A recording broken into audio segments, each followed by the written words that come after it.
The research was alarming. The Cascade Mountain snowpack was down 50% since 1950. Critical to agriculture, fish, and drinking water supplies, those results were trumpeted by scientists and politicians as proof of human-caused global warming. But the numbers were off, way off. The years chosen for comparison had been cherry-picked. 1950, a near-record year for snow. 1995, a near-record lack of it. But when Mark Albright published a paper called The Myth of the Vanishing Cascade Mountain Snowpack, showing it had actually increased over the last 30 years, he lost his job as the associate climatologist of Washington State.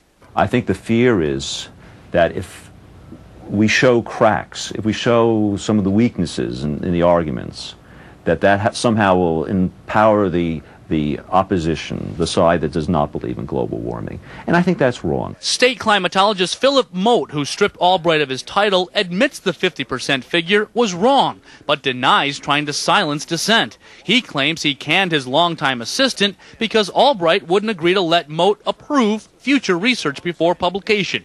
I think it was irresponsible, and I heard from several other people, too, who had been watching this, who said, you know, he's starting to sound more like a politician in the way he's choosing words. Politics, argue critics of global warming science, is exactly what this is about, not impartial research. Society loses massively when this happens to science because diversity and challenge are the keys to scientific progress. Climate science today you have to take with a grain of salt. I mean, the fact is that researchers are being paid to produce science that promotes the alarmism. The politics of global warming are also playing out in Oregon, where Governor Ted Kulongoski fired his state climatologist, who questioned some of the more dire predictions of the global warming crowd.